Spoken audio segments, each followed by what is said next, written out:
The goal of authentic assessment is to enhance the learning process and help students gain knowledge while completing tasks that are beneficial to the real-world experiences.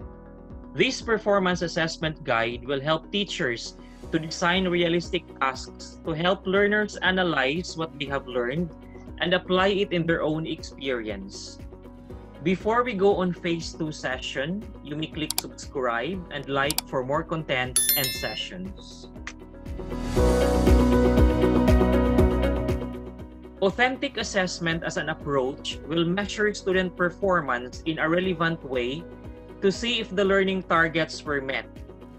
The second phase of Pag-asa development focuses on determining themes and thematic experiences based on different sources seen as practically relevant in shaping learners to become functional individuals. The themes will guide both the teachers and learners to appreciate the direction of the assessment as well as understanding the significance of the outputs or products that they will be creating.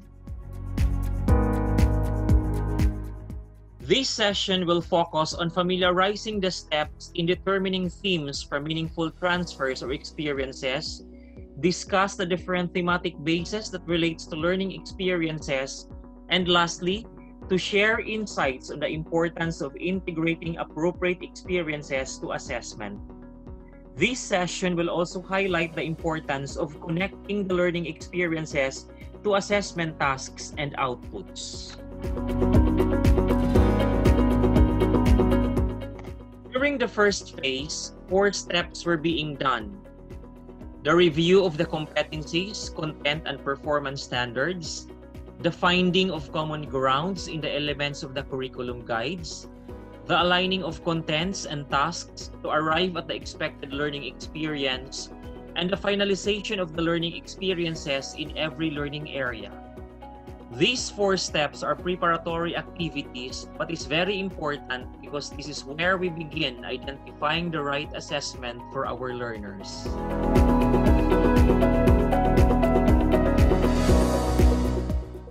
The next step will take another 4 steps to continue with our development of performance assessment guide for authentic students' achievement.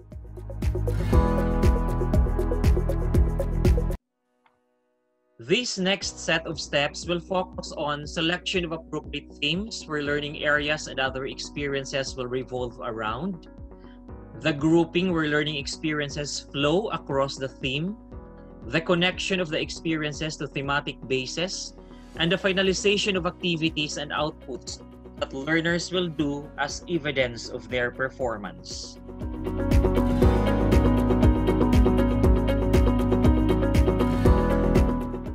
Step 5 will help teachers determine themes that will be used in the assessment design. Teachers must select themes that should be of interest to students and relevant to the curriculum. Themes relevant to students' interests encourage active participation. Through themes, students learn better when they begin to see relationships and connections across time, places, and disciplines. With a thematic output at hand, they can closely resemble how real life is experienced outside the school and the classroom. There are many possible bases of themes. Teachers must remember that themes to be chosen must be realistic so that learners can strive to connect the theme to their everyday life. It is very important for teachers to consider that themes to be used in the assessment design must be relevant and useful in their lives. When learners can make connections constantly to the theme, it will develop a much deeper and broader level of understanding, and they will be able to apply one's knowledge and skill to solve real-life problems.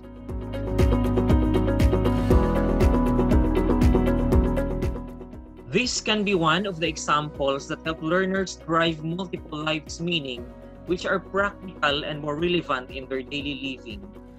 Teachers must understand that in selecting the theme, it must be specific so that learners can understand the relevance of thematic assessment to the tasks or outputs that they will be producing.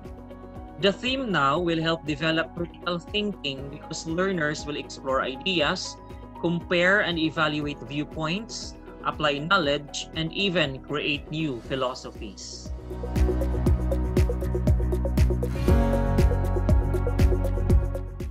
Step 6 is grouping now the learning areas. When teachers can decide for a theme to be used in assessment, learning areas must be grouped accordingly. In grouping learning areas, teachers must consider the real-life learning experiences that will naturally flow with the theme. Teachers must group together areas that can be smoothly integrated because of similar concepts. In designing the integrated thematic assessment, teachers must not forget the competencies of the different learning areas. Even if thematic approach will be used, both process skills and content knowledge shall be maximized in the assessment.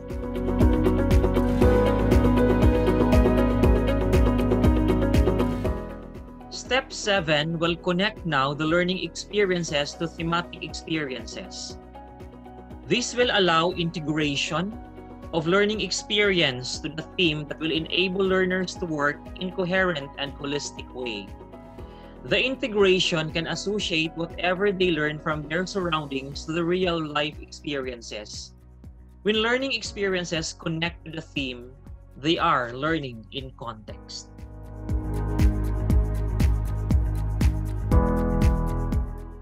Let us take this example, which is a combination of Filipino, edukasyon sa pagpapakatao, araling panlipunan at edukasyong pantahanan at pangkabuhayan. This will help us understand how to connect the learning experiences of the different content areas into thematic experiences without sacrificing the competency, which is the major consideration of assessment. Learning experiences are connected to the theme, which is taking care of natural resources. The learning experiences of the 4 subject areas are now integrated and focused into a preservation of the natural resources.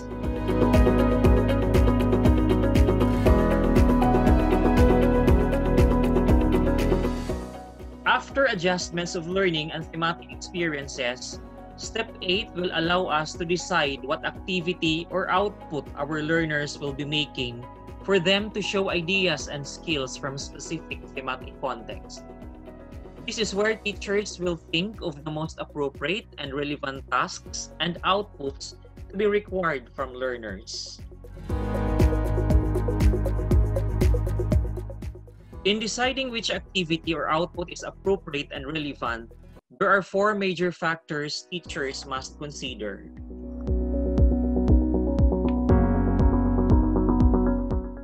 First is the developmental preparedness. Are our learners ready to do the task? Are the activities and outputs doable to learners according to his or her capacity to understand and his or her skills to show? When tasks and output requirements are beyond the capacity and skills of learners, they cannot produce the intended output.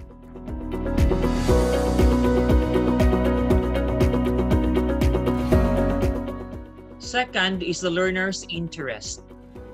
We must ensure that experiences, tasks, or outputs is in line with their interests and capabilities so that they will become motivated in accomplishing the outputs. When learners are excited to do the tasks, they can create more innovative products. Third is availability of resources. We must ensure that experiences, tasks, and outputs consider materials that are available to learners or available at home due to limited access to communities because of pandemic.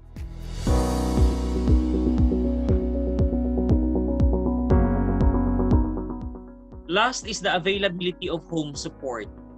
We must ensure that experiences, tasks, and outputs considers availability of home learning facilitators that could assist, if necessary, on the completion of outputs.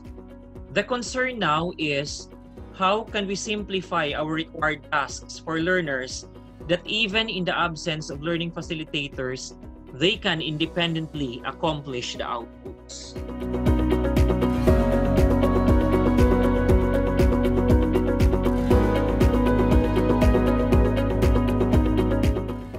In these trying times, we need to think of feasible and doable activities for our learners without compromising the target skills of the different competencies. If we can design assessment tasks that are workable for different types of learners, then that could be better.